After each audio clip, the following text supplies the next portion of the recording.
Before we lift our hearts in prayer, let's pause and quiet our minds to receive God's truth. His word is our foundation, steady, unchanging, and full of life. As we reflect on Scripture, may it prepare our hearts to speak with Him honestly and openly. Many of us come to prayer feeling depleted, wondering if our words rise high enough to reach heaven's gates. We whisper our needs, our hopes, our confessions, yet something inside questions whether anything will change. This hesitation isn't uncommon, but it does reveal something profound about the nature of prayer itself. Prayer isn't meant to be a performance where we measure success by eloquence or length. Prayer becomes powerful when it flows from authentic faith, from hearts that genuinely believe in the one who listens. I've noticed in my own journey and in walking alongside others that many believers struggle silently with their prayer lives. They faithfully set aside time. They speak the words they believe they should say, yet inwardly they battle uncertainty. Does God truly hear me? Does He care about these small details of my life? Will anything actually change because I prayed? These questions aren't signs of spiritual failure. They're honest wrestling that can ultimately strengthen our faith if we address them properly. The Scripture speaks directly to this struggle in Mark chapter 11 verse 24, where Jesus tells us, "Therefore I tell you, whatever you ask for in prayer, believe that you have received it, and it will be yours." Notice the emphasis on belief. The power of prayer is intrinsically connected to faith. Not perfect faith, not unwavering faith, but genuine faith that comes from relationship with God. When doubt creeps in, our prayers begin to lose their vitality. We pray, but we pray defensively, hedging our expectations, protecting ourselves from divine disappointment. Doubt operates quietly but effectively. It rarely announces itself boldly. Instead, it masquerades as wisdom, as reasonable caution, as intellectual honesty. It whispers, "Don't get your hopes up too high," or "Be realistic about what God might do." While these thoughts seem harmless, they slowly erode our expectancy and diminish our spiritual boldness. Isaiah chapter 59 verse 1 reminds us, "Surely the arm of the Lord is not too short to save, nor His ear too dull to hear." The limitation is never on God's side, it's on ours when we allow doubt to overshadow faith. This isn't to suggest that prayer should be reduced to a formula where strong enough belief automatically produces the results we desire. God is not a cosmic vending machine. Rather, prayer is conversation within relationship. It's communion with the Creator who knows us intimately.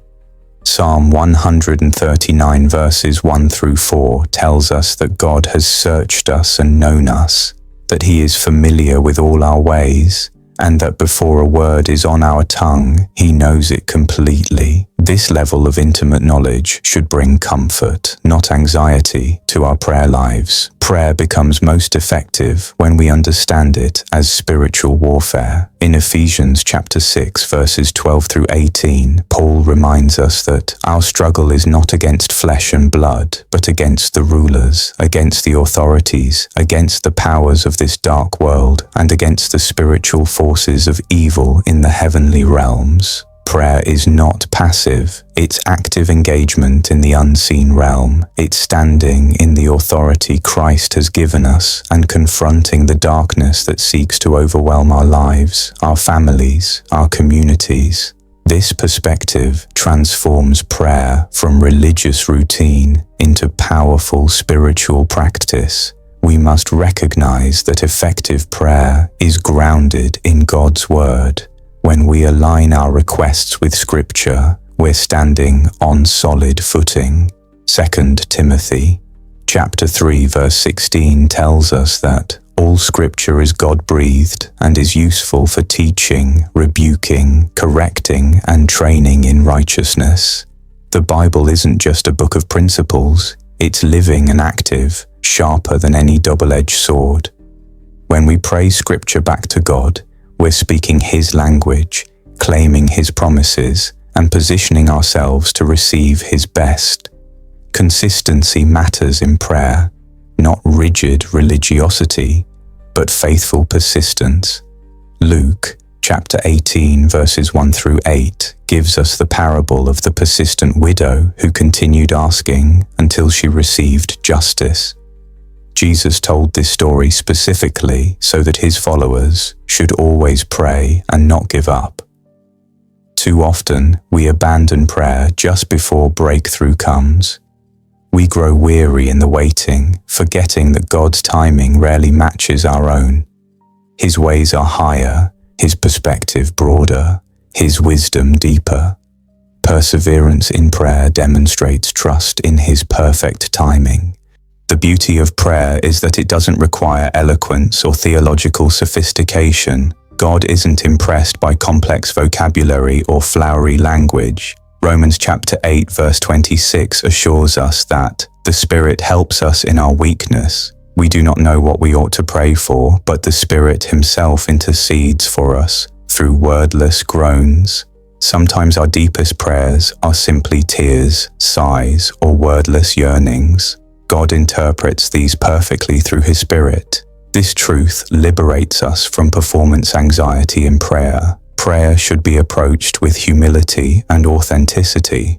1 Peter chapter 5 verse 6 encourages us to humble yourselves therefore under God's mighty hand, that He may lift you up in due time. God responds not to self-importance, but to humble recognition of our dependence on Him. We don't need to pretend or posture before Him. He already sees us completely, our strengths and weaknesses, our faith and doubts, our obedience and failures. Coming honestly before Him opens the door to genuine transformation. Dear Heavenly Father, I come before your throne today with reverence and awe, yet also with the confidence of a beloved child approaching a perfect Father. You have invited me to call you Abba, Daddy, and I embrace that intimate relationship you offer. I acknowledge that prayer is not about religious formality, but about heart connection with you.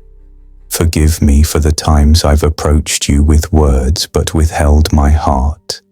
Teach me to pray from a place of authentic trust rather than mere obligation. I want to experience prayer as the lifeline it truly is, not the checklist it sometimes becomes in my busy life.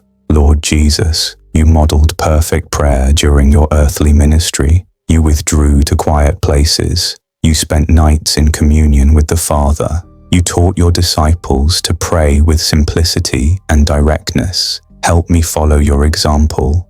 Break through the barriers of distraction and inconsistency that plague my prayer life. Create in me a hunger for your presence that outweighs every other appetite. Let prayer become my first response rather than my last resort when challenges arise. I confess that too often I've relied on my own understanding, my own strategies, my own strength, only turning to prayer when all else has failed. Forgive this backwards approach and realign my heart. Holy Spirit, Scripture tells us in Romans chapter 8 verse 26 that you help us in our weakness, interceding for us with groans too deep for words. I invite your assistance now. When my prayers feel weak or my words inadequate, supplement my efforts with your perfect intercession. When doubt tries to invade my heart, remind me of God's faithfulness throughout generations. When I cannot sense God's presence, assure me that feelings are unreliable measures of divine reality. You remain present and active, regardless of my emotional awareness. Thank you for this steadfast companionship in my spiritual journey. Father, I bring before you the specific burdens weighing on my heart today. You see each circumstance, each relationship, each need before I even mention them. Nothing surprises you, nothing overwhelms you, nothing is too complex for your wisdom or too broken for your restoration. I choose to release these concerns fully into your capable hands. I surrender my need to control outcomes or understand your methods. As Isaiah chapter 55 verses 8 and 9 reminds me, Your thoughts are higher than my thoughts, and your ways higher than my ways. I trust your perfect perspective, even when mine is limited and clouded. Lord, I pray specifically for spiritual protection over my life and the lives of those I love. According to Psalm 91, I dwell in the shelter of the Most High and rest in the shadow of the Almighty. You are my refuge and fortress, my God in whom I trust. I claim this promise over my family, my home, my relationships, my future. No weapon formed against us shall prosper. Every tongue that rises against us in judgment shall be condemned.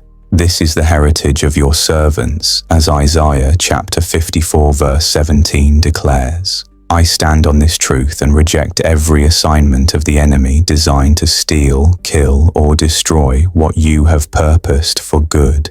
Jesus, you taught us to pray for your kingdom to come and your will to be done on earth as it is in heaven. I align my heart with this kingdom perspective today. Transform my selfish prayers into prayers that advance your purposes. Help me see beyond my temporary comfort to your eternal glory.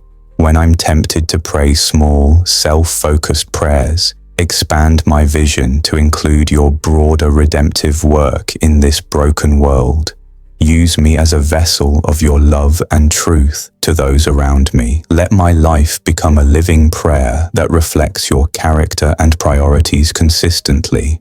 Father God, your word tells me in Philippians chapter 4 verses 6 and 7 not to be anxious about anything, but in every situation, by prayer and petition, with thanksgiving, to present my request to you. Then your peace, which transcends all understanding, will guard my heart and mind in Christ Jesus. I claim this promise right now. I choose gratitude over complaint, faith over fear, worship over worry. Thank you for all you've already done, all you're currently doing, and all you will yet do in my life. Your record of faithfulness gives me confidence to trust you with both my present and my future circumstances. Holy Spirit, search my heart as I pray. Reveal any hidden sin, any unconfessed failure, any root of bitterness that might hinder my prayers.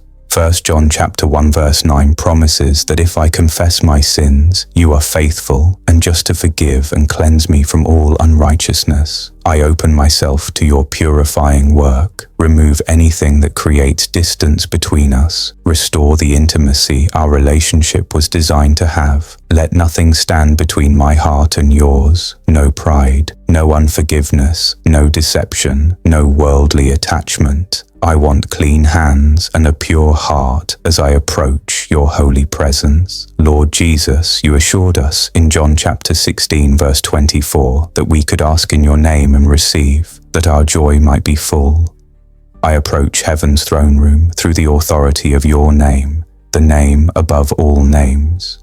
There is power in the name of Jesus to break every chain, to heal every wound, to restore every brokenness.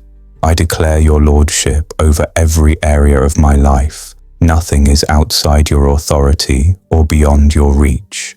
I surrender afresh to your loving leadership, trusting that your plans for me are good, as Jeremiah chapter 29 verse 11 promises. Plans to prosper me, not to harm me. Plans to give me hope and a future. Heavenly Father, as I conclude this time of prayer, I ask that you would kindle an ever-increasing passion for communication with you. Let prayer become as natural and necessary as breathing. Teach me to pray without ceasing, maintaining constant communion with you throughout my day. Thank you for the incredible privilege of direct access to your presence through Christ's sacrificial work. I will never take this gift for granted.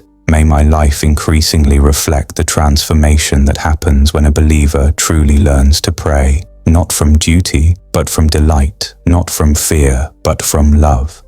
All this I pray in the powerful, precious name of Jesus, who taught us how to pray and invites us to bold approach. Amen. May every word of this prayer become a living blessing over your life in Jesus' mighty name. If you're carrying a specific need today, we'd count it a privilege to stand with you in prayer. Share your request below so we can lift you up together. May the unshakable peace and overflowing grace of Christ surround you today and always.